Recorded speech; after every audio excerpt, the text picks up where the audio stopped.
Brand loyalty. I'm guilty. There are certain brands that I am fervently loyal to. And that explains why on this last birthday, I received a baseball cap with Ferrari written on it. Now, please understand, I do not drive a Ferrari, but I love Formula One.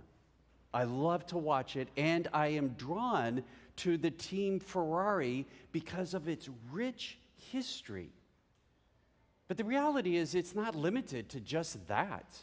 There are other things that I am loyal to. We have a favorite Mexican restaurant in Phoenix. We go there, and we have our server. We are loyal. I have a favorite sports team.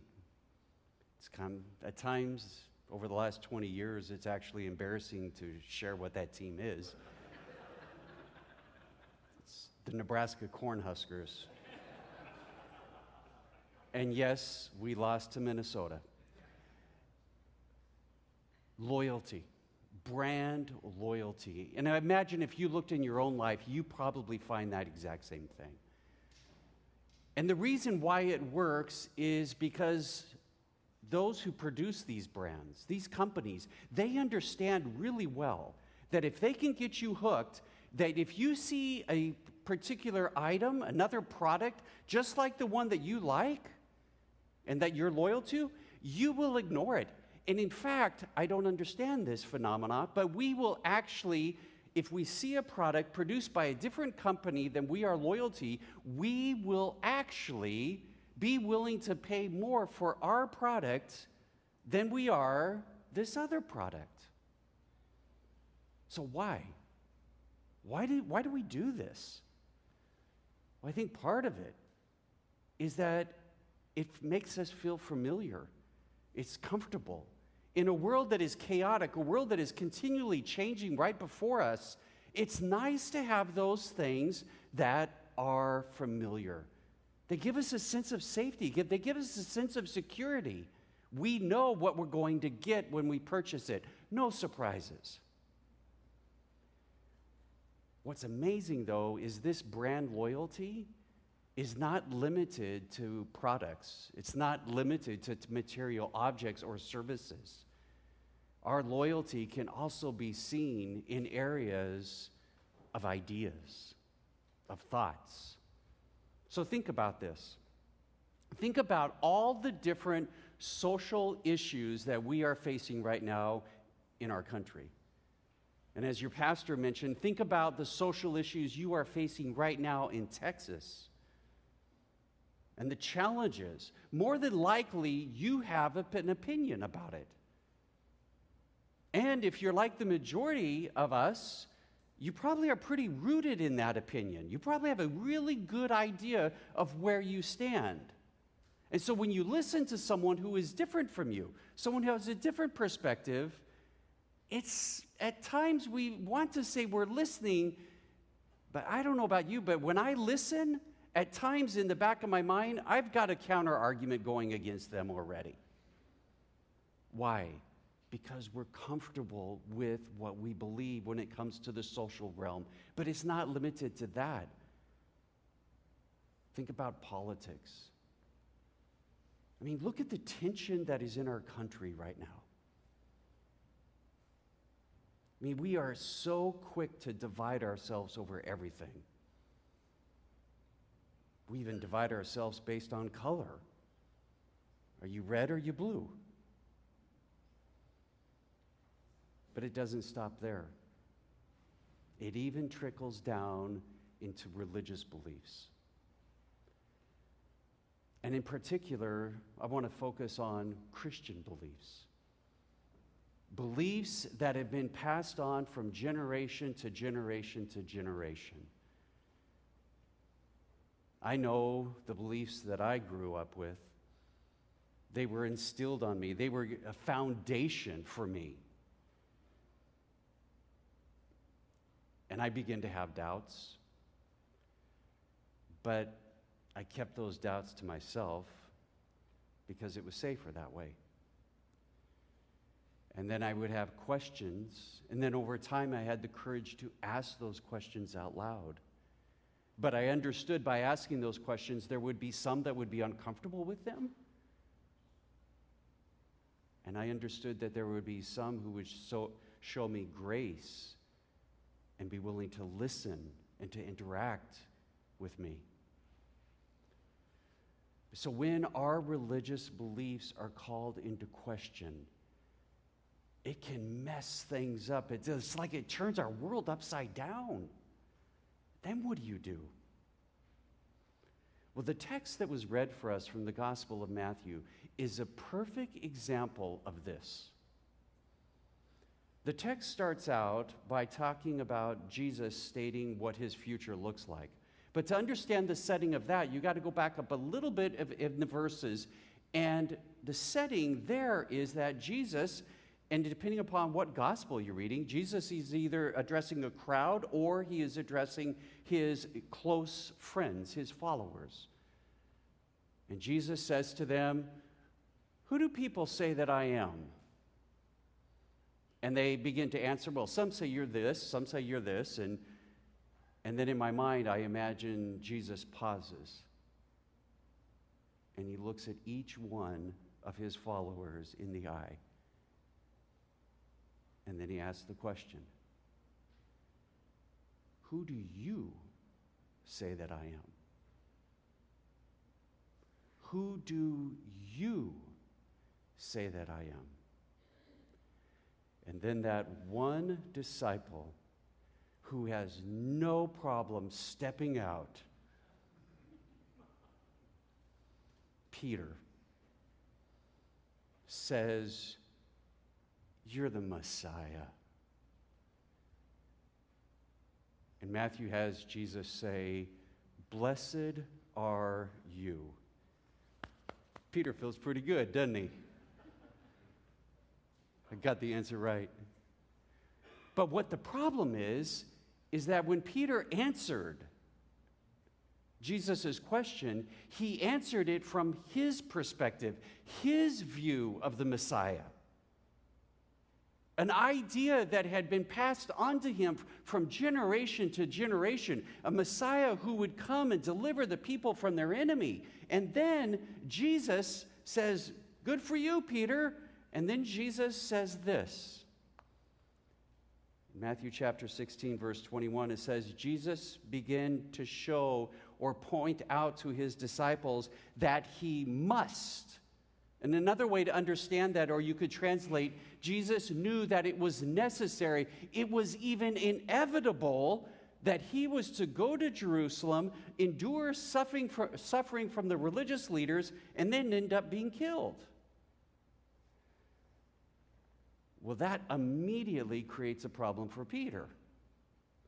Because Peter's view of the Messiah is one thing, and what Jesus is talking about being the Messiah is something totally different. Well, Peter's got a problem.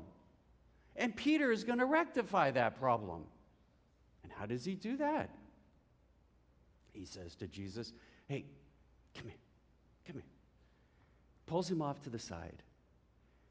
And he says, "Jesus, you can't talk that way. Shush, Jesus. That ain't going to happen to you. I just got done saying you're the Messiah. They're not going to kill you. You're going to be victorious. You are our hope."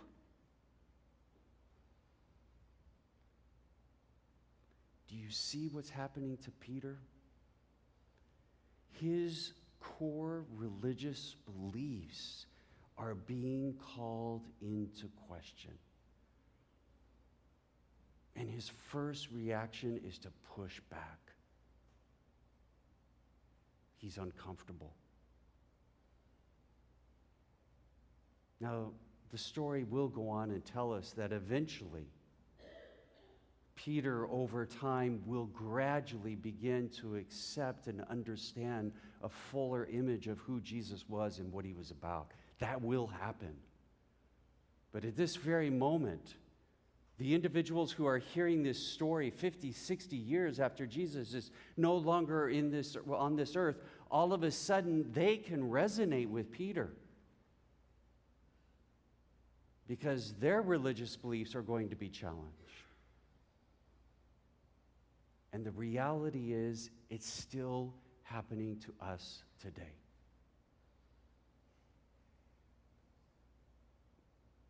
It is so easy to remain in the comfortable. But what do you do when your beliefs are challenged? What do you do when your brand loyalty to a certain form of Christianity is beginning to be turned upside down and shaken? What do you do? I would offer you 3 suggestions.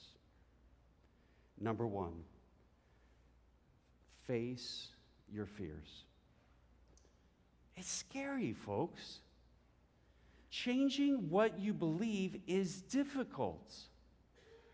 One psychologist said the following: expanding your mind and challenging what you firmly held onto can be scary. However, know that by embracing the unknown, it can open you up to new experiences, new people, new wisdom, and new insights. You see, if we can face the fears, if we can admit that this is scary, then perhaps we're able to turn and see the new possibilities that are lying before us. Number 2, be patient with yourself. Be easy on yourself. Again, this is not easy. The saying says that you can bring a horse to the water, but you can't force them to drink. That's the reality, is that people can introduce us to new ideas, but if we're not ready for them, not only intellectually, but psychologically, we're going to push back. And understand that if that is happening to you, that is happening to other people. Now, I don't know if this is true for you, but for me, there are times when I listen to what some Christians say Christianity is about, and the way that Christians treat other people. And I have to fight inside of me this urge to be critical of them. But then I have to stop and remember Peter. And if change is difficult for me, then it's difficult for them. So can we be more patient and understanding to other people who see and believe things differently, knowing that that is their journey? We say it in the UCC all the time. No matter where you are or who you are on life's journey, is that really true? Because if it is, then we have to be patient and understanding of where people are at that moment in their lives. And that's not always easy. And then last of all, number 3, be present with each other. Be there as people transition in their beliefs. They need to know they're not alone on this. And not only that, it gives them a great deal of comfort and security of knowing that other people have been on this journey. They are not alone. During World War I, they introduced what is called trench warfare. They would dig trenches, and the troops would come in and get into those trenches and stay down low. It was a great way of being protected from small ammunition fire. And when you were down in that trench, you had a sense of security, a sense of safety. But at some point in the battle, something would happen, and it was time to get out of the trench. And that might have meant advancing forward or retreating backwards. But the situation had become created that you could no longer remain where you were because it was no longer safe. It was no longer fulfilling its purpose. And it was time to move forward, to get out of that trench. My prayer for you today is that when it comes to your belief systems, that you will be given the wisdom to know from God when it's time to stay in the trench and when it's time to get up and move on to something new.